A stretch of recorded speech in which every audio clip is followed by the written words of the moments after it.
Thank you, ladies and gentlemen, for being with us again today. And we would like to talk to you a little bit about love and betrayal, written just for you. It is a hurtful and a sad thing that we fall prey to betraying the one that we love. We cheat on them, and we have failed to make up, failed to be forgiven, failed to just make amends of what we're to do. But anyway, we have denied the value of the promises. We have denied the love, faithfulness, and the vows that we made to the one that we love.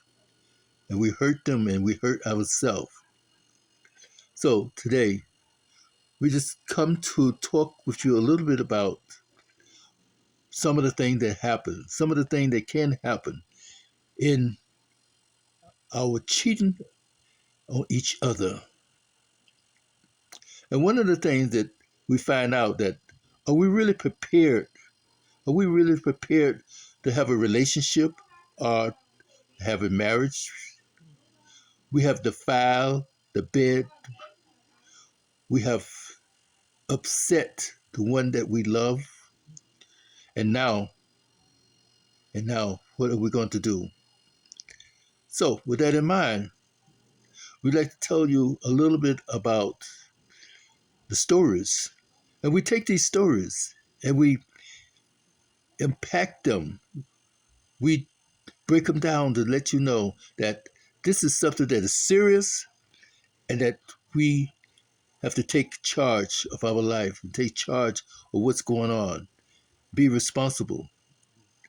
Have that responsibility in our life. So, with that in mind, we'd like to tell you a little story about something that happened. A couple going together, they changed phone numbers, they changed ideas and information about the basic things, the colors, birthdays, family members, all that kind of good stuff. And then they're on a dating. And in that dating, they get to know each other a little bit more. They have that compassion and loving each other, they say. They have wild sex. And then they want to upgrade their relationship. And upgrading their relationship, they decide to get married. And a few years later, after marriage, maybe around 4 years or so, there seems to be something missing. And this has been going on for a little while. But now it's coming to a head because come to find out that the husband had discovered that the wife was cheating on him and also that she's pregnant and it's not his baby. So he's confronted her. He's upset. He's very angry and he wants to really hurt her and hurt her so bad that he's willing to hurt her and then harm himself. But we come to talk with him. First, we want to gain peace into the situation, clear the air, so to speak. To let him know that, hey, we're here to help. Let's talk. Let's get to some answers. And it's a good idea to find out what's going on. Before you talking about hurting someone, before you really talking about hating someone or to destroy someone, won't you want to know the truth? Don't you want to know what's going on or what happened or why your wife come to that place? And then you will ask her, my sister, what's going on? I understand that you guys had a wonderful relationship, a wonderful friendship, and then a marriage and a child that you love. So, what's going on? Well, as you say, due to the pressure, trauma, uh, all of the pressures of the life and situation, uh, unexpected storms that go about, uh, overwork, overwork, and then I should make a little joke, but anyway, still, it's like I understand. You're working, both of you are working. You come home, you're tired, don't really want to be bothered. But then that lingers, and that lingers on and on. You stop talking with each other. Well, we haven't really ever talked with each other like we should have. Well, what brings you to this place then? And she says that I feel that he's not really caring for me.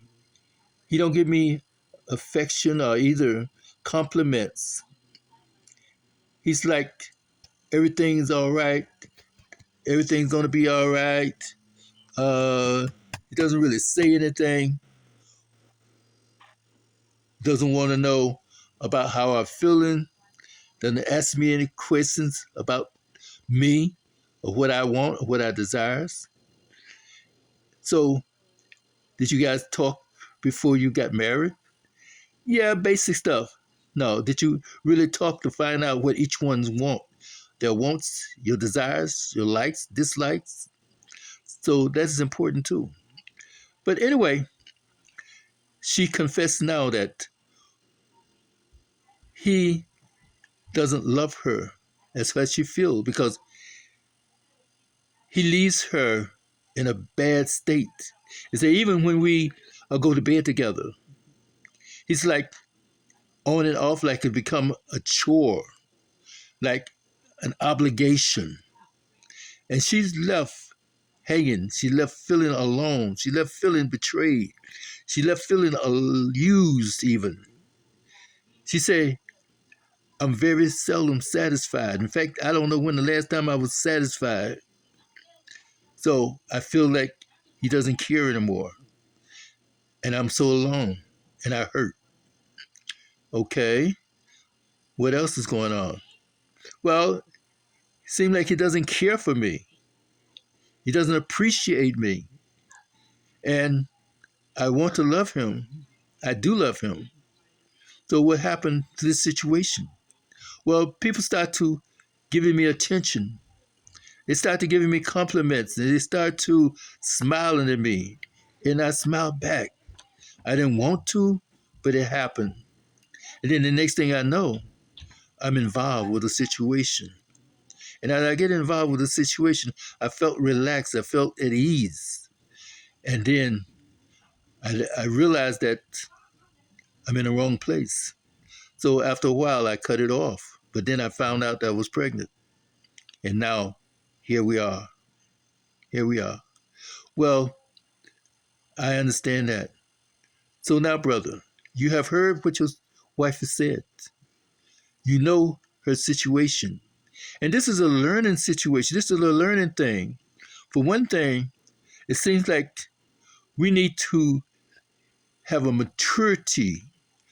We need to have classes or lessons into character, into respect of one another, and to finding out what each one wants, and not to hold back to those old tradition about if a girl is raped, she do this, do that. You look down on her. We don't look down on anyone, but now we find out what can we do to help each other, and that's the key. So, my brother, now it's back in your court. We hope that you understand these things. We hope that you have learned the lesson. So, as learning your lesson and to know that she's hurting, she's asked for forgiveness and she wants to be a part of with you. But if she doesn't, she understands that. And we hope that you will understand it too. Whether you want to love her or take her back or to be bothered with her or send her on her way. Now you know. Now you know what to do and how to do. Now you know how to teach your son that's only 4 years old or 3 years old how to treat a woman, how to be respectful, to know them, to learn of them. And that's what life is all about, a growing and a learning situation to each other. So with that in mind, sister, you said that you have asked for forgiveness. You said that you are waiting, that you're in a hurting position. Now, you guys, you can move forward with or without each other. But now you know that you have a child between you. and there's one on the way. So you have to make a decision. You have to make a choice. And I suggest that that choice would be the choice that you can live with, the choice that you can grow with, alone or together. So keep that in mind, wonderful, wonderful people, that life, life is a journey, and it's a long journey, but it's a good journey. Once you know each other, once you learn of each other, and once uh, you understand the condition of change, the condition of situation to come about, keep that in mind, and you will go further, and you will go stronger with or without each other. But I hope that you guys understand this, and then maybe one day you can come back together, because those old traditions said that, oh, when she leaves you, don't ever go back to her. But it all depends on the situation. Judge each person by the situation, not a blanket uh, thing that you say, oh, well, this way and that way. No, every person deserves a trial. Every person is innocent until proven guilty. So with that in mind, we just want you to take a look at these things. Join us. Join us. And send in your ideas. Send in your comments. And then let us know about some of the experiences that you've had. Yes. Love and Betrayal. Written just for you. This is Michael Jones. People in Love, MD. On YouTube, subscribe, please. And we'll hope to see you each day more and more. Or as you get a chance to, come and visit us and let us know what you feel. Thank you for being with us. Peace and grace and love to all. Bye now.